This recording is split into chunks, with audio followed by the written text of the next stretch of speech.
मित्रांनो, सप्रेम नमस्कार. आपण पाहता सन्मान न्यूज 14. सातपूर कॉलनीतील नाशिक महापालिकेच्या शाळा क्रमांक 27, 28 व माध्यमिक विद्यालयामध्ये महाराष्ट्र दिन व कामगार दिन उत्साहात साजरा. नाशिक महापालिकेच्या सातपूर कॉलनीतील शाळा क्रमांक 27, 28 व माध्यमिक विद्यालय येथे महाराष्ट्र दिन व कामगार दिन उत्साहात संपन्न झाला. यावेळी ध्वजवंदन करण्यात आले. प्रमुख पाहुणे म्हणून साप्ताहिक सन्मान न्यूजचे संपादक रवींद्र एरंडे, डॉक्टर सचिन सूर्यवंशी, रवी भारद्वाज प्रमुख पाहुणे म्हणून उपस्थित होते.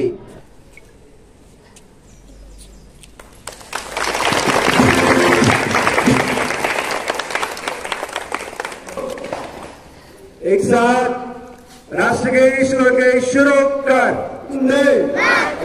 एक साथ महाराष्ट्र गीत के लिए तरंगे तरफ, एक साथ जय जय महाराष्ट्र, महाराष्ट्र गीत शुरू कर.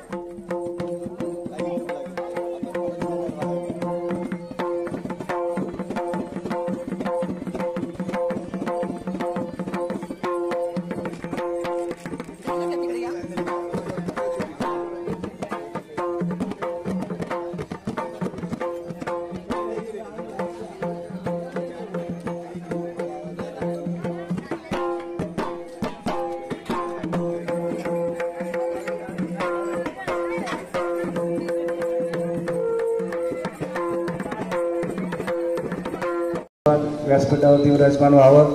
विद्यार्थ्यांनी बसून घ्या. Sit down. विद्यार्थ्यांनी बसून घ्या. व्यासपीठावर केंद्र प्रमुख नितीन देशमुख, मुख्याध्यापिका सौ छाया गोसावी, मुख्याध्यापक भास्कर कुलधर उपस्थित होते.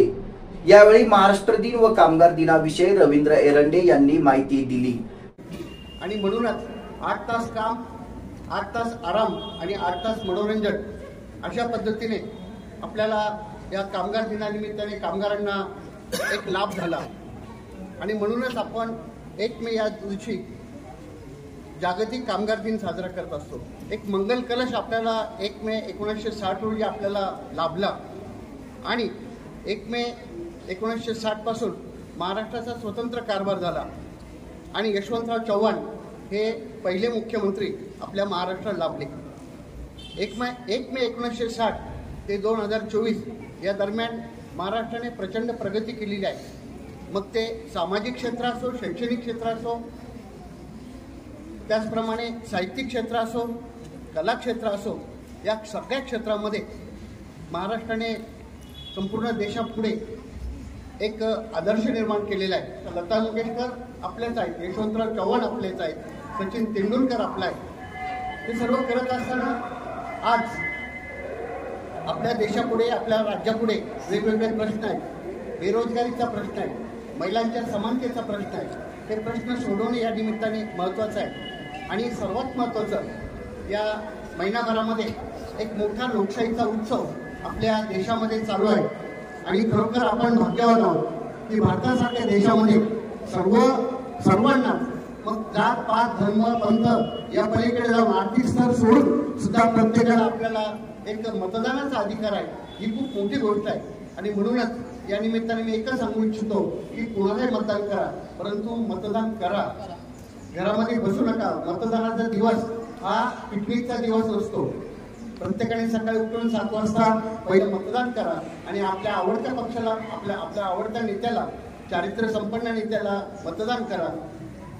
कोणता पक्ष हे महत्वाचं नाही, तर अगदी चांगल्या पद्धतीने आपली लोकशाही बळकट करेल अशा उमेदवाराला निश्चित मतदान करा. फक्त एकच आहे की मतदानाचा हक्क निश्चितपणे आपण बजवावा. आपल्या सर्वांना महाराष्ट्र दिनाच्या, कामगार दिनाच्या शुभेच्छा देतो. त्याचप्रमाणे या कार्यक्रमासाठी आलेले डॉक्टर सूर्यवंशी सर, माझे मित्र रवी भारद्वाज यांचंही या निमित्ताने स्वागत करतो. आणि या शाळेला सर आपण यापुढे सहकार्य करावं अशी अपेक्षा व्यक्त करतो.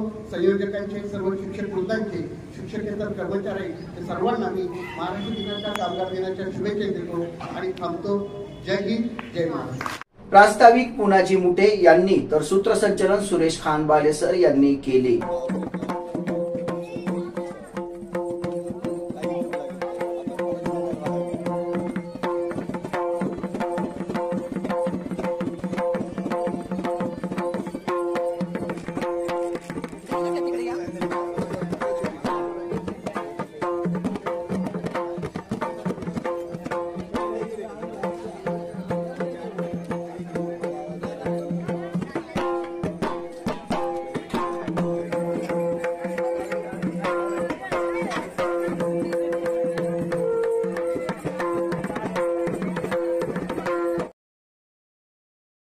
यावेळी मनपा शाळा क्रमांक 27 चे शिक्षक सुनील पवार, भास्कर जाधव, तनुजा देवरे, पूजा बक्षी, अंजली शर्मा, क्रांती कलाक्ष पवार, गणेश वायकर, गोपाल दोनाडकर, अनूप मेश्राम, जितेंद्र कुलापे, मनपा शाळा क्रमांक 28 चे शिक्षक वैभव आहिरे, सुरेश चौरे, यशवंत जाधव, रेगजी वसावे, भारती पवार, सोनिया बोरसे, पल्लवी शेवाळे, कविता शिरोडे, सोनाली कुवर, शारदा सोनवणे, मनपा माध्यमिक विद्यालयाचे शिक्षक शांताराम देवरे, विजय पाटील, भावना शुक्ला उपस्थित होत्या। सन्मान न्यूज 14 साठी संपादक रवींद्र एरंडे, विशेष प्रतिनिधी राकेश पवार यांच्यासह मी कार्यकारी संपादक योगेश घुगे। सन्मान न्यूज 14 सातपूर नाशिक। धन्यवाद।